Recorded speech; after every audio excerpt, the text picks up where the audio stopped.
Nabi kita SAW mengatakan, hadirin sekalian, dalam hadis Tirmidzi, "Lau kanatid dunya ta'dilu indallahi janaha ba'udah."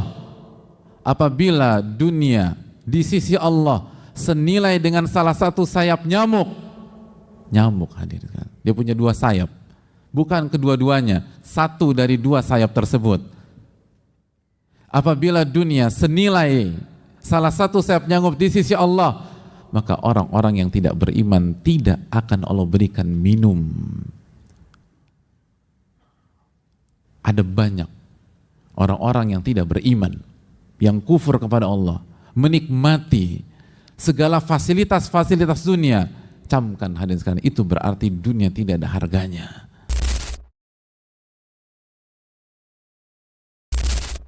Nabi kita SAW mengatakan, hadirin sekalian, dalam hadis Tirmidzi, "Lau kanatid dunya ta'dilu indallahi janaha ba'udah."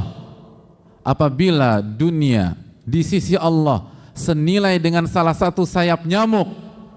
Nyamuk, hadirin sekalian. Dia punya dua sayap. Bukan kedua-duanya, satu dari dua sayap tersebut. Apabila dunia senilai salah satu sayap nyamuk di sisi Allah, maka orang-orang yang tidak beriman tidak akan Allah berikan minum. Ada banyak orang-orang yang tidak beriman, yang kufur kepada Allah, menikmati segala fasilitas-fasilitas dunia. Camkan hadirin sekalian, itu berarti dunia tidak ada harganya. Suatu hari, di dalam kehidupan salah satu nama besar dalam sejarah, salah satu pemimpin umat di masanya, di era Khilafah Abbasiyah, Harun ar-Rasyid rahimahullahu ta'ala. Suatu hari beliau sedang bersama salah satu nama besar.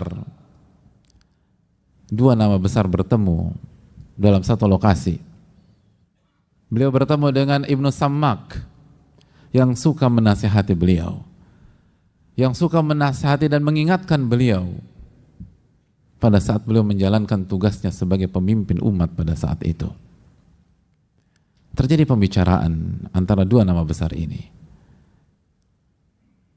Dan pada suatu saat, Harun ar-Rasyid meminta air dari Ibnu Sammak. Beliau haus. Karena pembicaraan begitu hangat. Pembicaraan begitu seru. Maka beliau ingin minum untuk menghilangkan dahaga dalam diri beliau. Maka istasqama'an, beliau meminta air kepada Ibnu Sammak. Maka segelas air dibawakan dan diambilkan oleh Ibnu Sammak rahimahullahu ta'ala. Namun sebelum Ibnu Sammak memberikan kepada beliau, memberikan kepada Harun ar-Rasyid, memberikan kepada khalifah, nama besar, pemimpin yang menguasai dunia Islam pada saat itu, Ibnu Sammak mengatakan, "Tunggu dulu wahai khalifah, sabar. Saya ingin bertanya kepada engkau. Apabila engkau kehausan dan engkau membutuhkan air, wa muni'at minka syurbah, lalu ada air pada saat itu, tapi engkau dilarang untuk meminumnya di saat engkau kehausan, di saat tubuhmu lemah, di saat engkau harus melawan dehidrasi, ada air, tapi engkau dilarang untuk meminum air itu. Berapa harga yang berani engkau bayar untuk membeli segelas air itu?" Ma'asyiral muslimin Allah muliakan, Harun ar-Rasyid orang yang sangat jenius, orang yang mengerti peta, orang yang mengerti kehidupan. Beliau mengatakan, "Nisfu mulki." Kalau memang pada saat itu, di saat kehausan, di saat saya butuh air, dan tidak ada air yang bisa saya ambil, tidak ada yang bisa saya akses, tidak ada satupun air yang bisa saya minum, kecuali segelas air itu, dan orang itu tidak memberikan kepada saya secara gratis, dan meminta harga, maka saya siap membayarnya dengan setengah kerajaan saya. setengah kekuasaan saya, setengah kekhilafaan saya. Ma'asyiral muslimin wal muliakan. Lalu setelah mendengar jawaban dari Harun ar-Rasyid, Ibnu Samak pun memberikan air itu kepada Harun ar-Rasyid. Dan Harun ar-Rasyid meminum air tersebut, hadirin. Setelah meminumnya, Ibnu Samak kembali bertanya, "Wahai Khalifah, saya mau bertanya pertanyaan kedua kepada engkau. Apabila setelah Anda minum air tadi, yang Anda bayar dengan setengah kekhilafahan Anda, setengah kekuasaan Anda, tidak bisa Anda keluarkan. Tidak bisa Anda keluarkan. Anda punya masalah dengan buang air kecil Anda. Gak bisa dikeluarkan. Lalu harus dilakukan sebuah tindakan medis. Tapi dokter tidak mau gratis dalam menindak Anda. Dia minta harga agar Anda bisa mengeluarkan air itu kembali dalam bentuk urin. Berapa harga yang berani Anda bayar? Maka Harun ar-Rasyid mengatakan, nisfu mulki, saya akan kasih setengahnya yang sisa. Allahu Akbar. Saya akan kasih setengahnya lagi.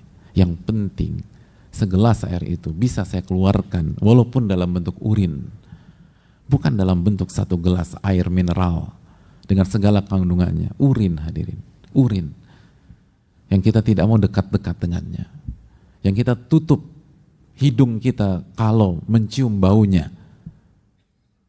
Saya akan bayar setengah kekuasaan saya dan setengah kekhilafaan saya. Lebay? Tidak. Harun ar-Rasyid, siapa yang berani mengatakan beliau lebay? Siapa yang berani mengatakan beliau hiperbola? Harun ar-Rasyid, orang jenius, nama besar, pemimpin umat selama 23 tahun kurang lebih, hadirin sekalian, mengerti apa rasanya kenikmatan harta, mengerti apa rasanya kenikmatan kekuasaan. Bukan 1-2 tahun, 23 tahun. Beliau punya semuanya. Sehingga ketika beliau ditanya tentang itu, beliau mengerti. Beliau menjawab dengan ilmu dan pengalaman. Beliau bukan anak kemarin sore. Beliau bukan fresh graduated. Beliau adalah pemilik kekuasaan pada saat itu. Maka Ibnu Samak mengatakan, wahai Amirul Mukminin, inna mulkan, sesungguhnya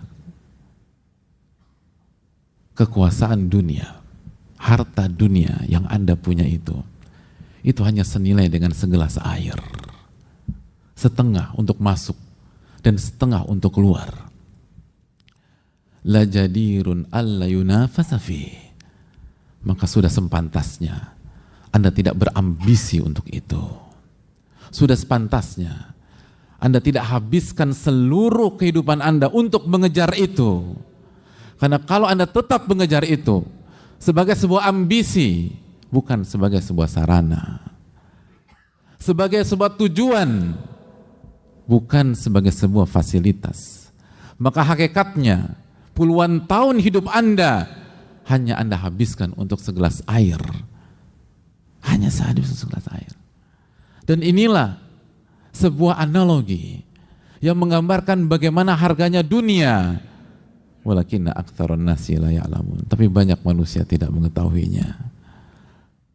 Apabila ada musuh Anda atau ada musuh hadirin sekalian, dengan bebasnya mengambil daun-daun yang berjatuhan di depan rumah kita, dan kita tidak usik musuh tersebut untuk mengambil daun-daun yang berjatuhan tersebut, ketahuilah itu berarti daun-daun itu tidak ada artinya buat Anda. Karena kalau itu berharga dan itu diambil oleh musuh Anda, maka kita akan buat perhitungan dengan dia. Ma'asyiral muslimin yang Allah muliakan. Dan itu bukan hiperbola. Itu real. Apa artinya orang punya harta banyak? apabila dia berjuang dengan saturasi 70 di saat dia mengidap COVID kemarin misalnya, seluruh hartanya tidak ada artinya. Dan kalau dia dikasih pilihan, keluarkan seluruh harta Anda dan Anda selamat pada detik itu, atau Anda berjuang dan saya angkat tangan, dia akan kasih semuanya, hadirin, hanya untuk bernafas. Hanya untuk bernafas. Kita akan rela mengeluarkan seluruh harta kita yang kita cari dan perjuangkan berpuluh-puluh tahun hanya untuk bernafas, hanya untuk menghirup udara segar. Itulah hakikat dunia. Oleh karena itu Allah berfirman, kullu nafsin dha'iqatul maut, setiap jiwa pasti akan merasakan kematian. Wa innama tuwaffawna ujurakum yaumal qiyamah, dan seluruh ganjaran akan Anda dapatkan secara sempurna pada hari kiamat. Faman zuhzi'a 'anil nar, dan barang siapa dijauhkan dari api neraka, wa udkhilal jannata, dan dimasukkan ke dalam surga, faqad faz, dan dialah pemenangnya. Wa mal hayatud dunya illa mataul gurur, dan tidaklah kehidupan dunia kecuali perhiasan yang menipu kita selama ini, hadirin sekalian. Hadirin, pemimpin 23 tahun, punya semuanya, semua punya dia, semua punya beliau, dan beliau merasakan dan beliau menyatakan kepada kita, kita yang belum pernah sekaya beliau, kita yang belum pernah punya kepemilikan seluas beliau, kita yang tidak sejenius beliau, mengatakan bahwa saya rela memberikan seluruh dunia saya agar saya bisa mendapatkan air, agar saya bisa mendapatkan air, seteguk air, lalu agar saya bisa mendapatkan urin saya tersebut. Urin, hadirin, sesuatu yang najis, tapi itu senilai dengan setengah kekuasaan Harun ar-Rasyid menurut testimoni pemilik kekuasaan itu sendiri. Dan kalau kita nggak percaya, silakan coba sendiri, tahan urin kita ketika mau keluar, atau cari dan lihat bagaimana menderitanya seseorang yang punya dan diuji oleh Allah SWT, dia nggak bisa pipis, hadirin, dan tanya sama dia, berapa harga yang berani Anda bayar agar Anda normal kembali? Semua hartanya, hadirin sekalian, semua hartanya. Maka fa'tabiru ya ulil albab, ambillah pelajaran bagi orang-orang yang memiliki akal sehat. Allah berfirman di dalam surat Al-Ankabut ayat 64, wa ma hadhil hayatud dunya illa lahun wa la'ib, dan tidaklah kehidupan dunia ini kecuali sia-sia dan permainan belaka. Wa inna daral akhirata lahiyal hayawan, dan sesungguhnya kehidupan akhiratlah kehidupan yang sejati. Allah menganggap jungkir baliknya kita, Allah menganggap capek letihnya kita itu hanya permainan sesaat. Itu bukan kehidupan, kata Allah. Kita yang babak belur, kita yang letih, kita yang lelah, kita yang mengatakan bertahan atau berjuang di Jakarta itu berat. Tapi bagi yang punya Jakarta, bagi yang punya Indonesia, bagi yang punya alam semesta ini, laib, itu hanya permainan sesaat. Kalau Anda ingin tahu kehidupan, kata Allah, wa inna daral akhirata lahyal hayawan, kehidupan akhiratlah itulah kehidupan. Kita yang punya semuanya, lalu kita pikir kita sudah dapatkan kehidupan. Itu bukan kehidupan, kata Allah.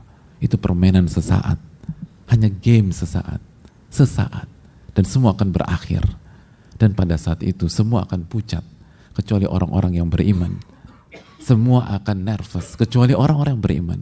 Semua akan ketakutan, kecuali orang-orang yang beriman. Wa inna darul akhirata lahiyal hayawan, karena sesungguhnya kehidupan yang sejati, kebahagiaan yang sejati, keindahan yang luar biasa, itulah kehidupan akhirat. Oleh karena itu, Allah berfirman, a'datu li ibadiyas salihin. Aku persiapkan kepada hamba-hambaku yang soleh, ma la ainun ra'at, kenikmatan yang tidak pernah mereka lihat dengan mata kepala mereka, wala udhunun sami'at, keindahan dan simfoni yang tidak pernah mereka dengar dengan telinga mereka, wala khatara ala qalbi bashar, dan keindahan yang jangankan mereka temukan, daya khayal mereka, daya imajinasi mereka tidak mampu untuk sampai pada titik tersebut.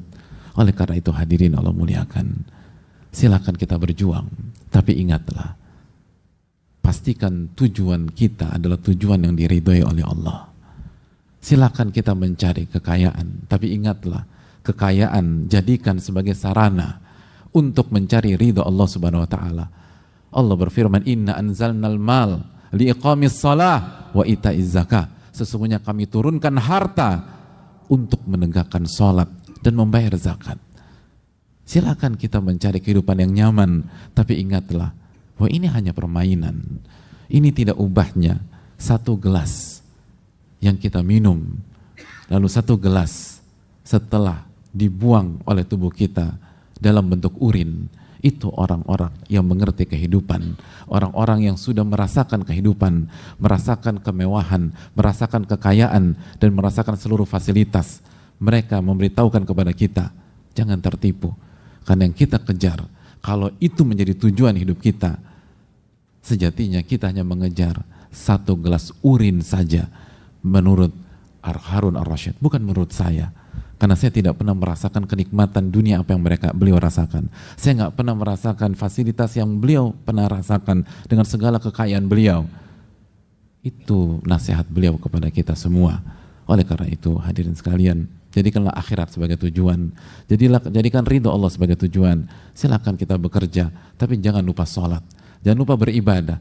Jangan lupa jalankan tugas-tugas kita, kewajiban-kewajiban kita, agar kita tidak salah langkah dan tidak salah dalam memandang kehidupan yang fana ini. Semoga Allah Subhanahu wa taala meluruskan tujuan kita, dan semoga Allah Subhanahu wa taala memberikan kita kebahagiaan di dunia dan di akhirat, dan semoga Allah Subhanahu wa taala menjadikan kita sebagai orang-orang yang tenang di dunia dan sukses di akhirat kelak.